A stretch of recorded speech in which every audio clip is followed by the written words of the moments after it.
Hello lovies, hope you all are doing great. Welcome or welcome back to my channel Ria this side, and I'm a cabin crew by profession with Air India. I hope you guys are doing really well. So in today's video I'm going to tell you about how I prepared myself for my cabin crew interview.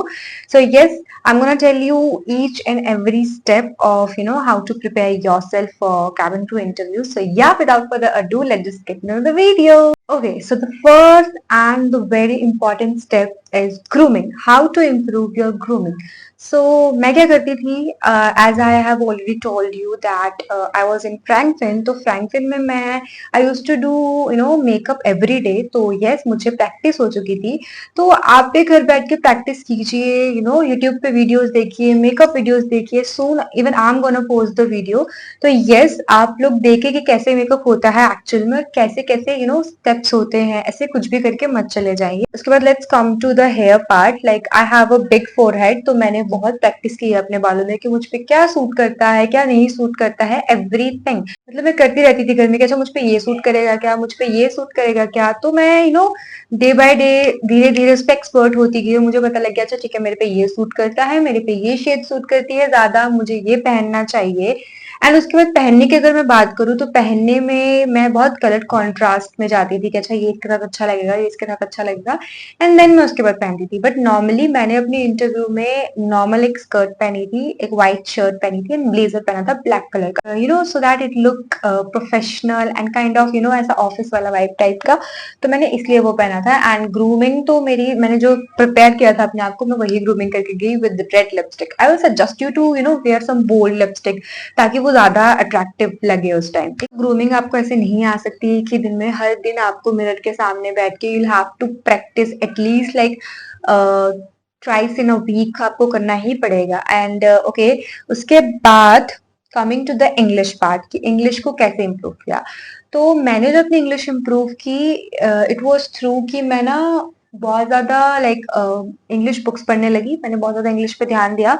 So my English was good from the beginning, but I need to practice on my grammar. Okay, कि past, present ये सब future में कैसे क्या चीजें सही होती है. मतलब मुझे आइडिया था but still I need to work on that.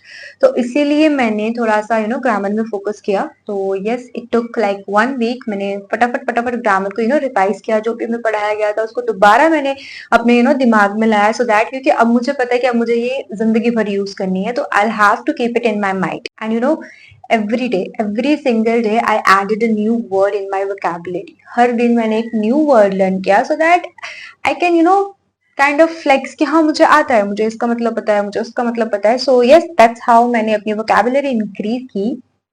उसके बाद आप बहुत सारी चीजें कर सकते हो. एंड या सोते टाइम मैं क्या करती थी, जब मैं सोती थी ना तो मैं खुद से क्वेश्चन करके उसको खुद से आंसर करती थी in English only, so that मेरा कॉन्फिडेंट बिल्ड हो. फॉर एग्जाम्पल मान लो किसी ने मुझसे कुछ क्वेश्चन पूछ लिया, राइट, और फिर मैं सोचती थी कि how I am gonna answer it. तो यस, ये सब चीजें मैं करती थी. रात को सोने से पहले एक स्टोरी क्रिएट करती थी इंग्लिश में. कुछ भी क्रिएट करो, आप उसको बोलो. Try to speak as much as you can. आप सो रहे हो, जाग रहे हो, आपको जब टाइम लग रहा है आप बोलो कुछ ना कुछ. और कोशिश करो कि आप खुद से बातें जो कर रहे हो वो इंग्लिश में बात कर रहे हो, ठीक है. एंड फाइंड योर सेल्फ एक ऐसा मेट जिसके साथ आप इंग्लिश में बात कर सको, जिनको भी इंग्लिश में आपसे बात करनी हो, ऐसा कुछ टाइप का. And always try to chat in English. These kind of stuffs can help you a lot. तो ये था ग्रूमिंग के बारे में और इंग्लिश के बारे में कि एवरी डे आपको कैसे उस चीज के लिए यूज टू होना है. आप रोज करोगे तभी आप यूज टू हो पाओगे, अदरवाइज आप वैसे ही रह जाओगे. आपने एक बार सीखा एंड देन आपने बोलना छोड़ दिया, प्रैक्टिस करना छोड़ दिया, देन लाइक कि आपको शायद प्रॉब्लम होगी आगे जाके. Okay, so the coming to the next part कि नेक्स्ट मैंने क्या किया for my cabin crew interview preparation. So but I use to do is I had a small note pad जिसमें मैं अपने सारे क्वेश्चंस लिखा करती थी. लाइक एवरी क्वेश्चन, हर एक क्वेश्चन जो मुझे मिलता था, जो मुझे लगता था कि yes they are saying right, like from YouTube, खुद के उससे, या फिर किसी ने फ्रैंकलिन में बताया, या फ्रैंकलिन में भी हमारी एक क्लास होती थी जिसमें हमसे क्वेश्चंस पूछे जाते थे. तो yes, I use to do that a lot. मैं घर आके वो क्वेश्चन लिखती थी, पूरा आंसर प्रिपेयर करती थी उस चीज का. एंड देन नेक्स्ट पेज में another question, another answer, next page में अनदर क्वेश्चन, अनदर आंसर. खुद से प्रिपेयर करती थी। ऐसा कुछ नहीं है कि आपको कॉपी करना है या फिर एचआर्स को पता लग जाता है कि ये गूगल से निकाला हुआ है एक आंसर है या फिर ये किसी का दूसरे का कॉपी किया गया है, क्योंकि जब एक आंसर बहुत ज्यादा बोला जाता है ना इंटरव्यू में, तब उनको रियलाइज हो जाता है कि ये कॉपीड आंसर है। और अगर गूगल से हो तो गूगल में कितनी प्रोफेशनल लैंग्वेज यूज की जाती है, एंड एचआर बहुत स्मार्ट होते हैं कि इनिशियली कोई फ्रेशर इतनी हाई लेवल के आंसर नहीं दे सकता। तो if you are using a lot of high words, then उनको आइडिया लग जाता है। तो वो किसी रीजन की वजह से एचआर है, तो प्लीज बी केयरफुल। आप खुद से आंसर प्रिपेयर कीजिए। कुछ कुछ वर्ड्स, कुछ कुछ चीजें, कुछ कुछ लाइंस आप ले सकते हो गूगल से या किसी के आंसर से, but please try to create खुद का आंसर। ऐसा भी कर सकते हो कि थोड़ा थोड़ा हर जगह से लिया है ना आपने क्रिएट किया, वैसे कर सकते हो, बट आप खुद क्रिएट करोगे तो ज्यादा अच्छा लगेगा। तो यस, मैंने भी खुद के आंसर्स क्रिएट किए। हर मतलब ऑलमोस्ट उसमें बहुत सारे पेजेस भर चुके थे। तो जब मैं इंटरव्यू देने गई, trust me, it help me a lot, it help me a lot, like बता नहीं सकती।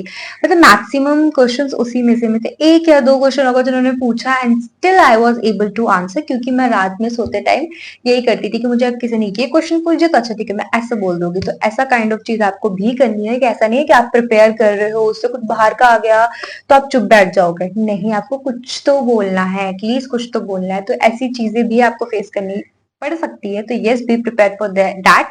बट यस, अगर आपको इंटरव्यू क्लियर करना है तो आपको प्रिपरेशन करनी ही पड़ेगी। ऐसा नहीं है आप गए और आप सेलेक्ट हो गए, नहीं। आप जब जो प्रिपेयर करता है ना, जो जो महीने महीने लगा देता है प्रिपेयर करने में, वही सेलेक्ट होता है, ठीक है।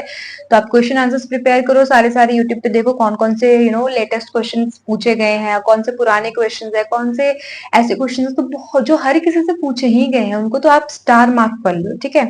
ओके, उसके बाद मैंने किया, रिसर्च की मैंने उसके बाद कि क्या क्या एक नेगेटिव बिहेवियर है जो कैबिन क्रू में नहीं होने चाहिए। ऐसी कौन सी नेगेटिव चीजें हैं जो कैबिन क्रू में नहीं होनी चाहिए, कैबिन क्रू का बिहेवियर कैसा होना चाहिए, what they are suppose to do, how they are suppose to walk, ये सब कुछ मैंने बहुत रिसर्च किया गूगल में, देन गूगल कह रही हूँ यूट्यूब पे, देन आई रियलाइज कि अच्छा ये चीजें हैं कुछ स्पेसिफिक जो कैबिन क्रू इंटरव्यू में या फिर कैबिन क्रू के पर्सनालिटी में, कैबिन क्रू की पर्सनालिटी में होने ही नहीं चाहिए। For example, you are making faces, the way you are standing, the way you are sitting in front of HR, the way you are speaking, or are you speaking aggressively, or if they ask you some वैसा वाला question थोड़ा सा personal, तो आपको क्या बोलना है, आप थोड़ा एग्रेसिवली बोल रहे हो या स्वीटली बोल रहे हो, आपका ये पिच कैसी है, आपका वोकल कैसा है, सब कुछ आपको, सब कुछ मतलब ना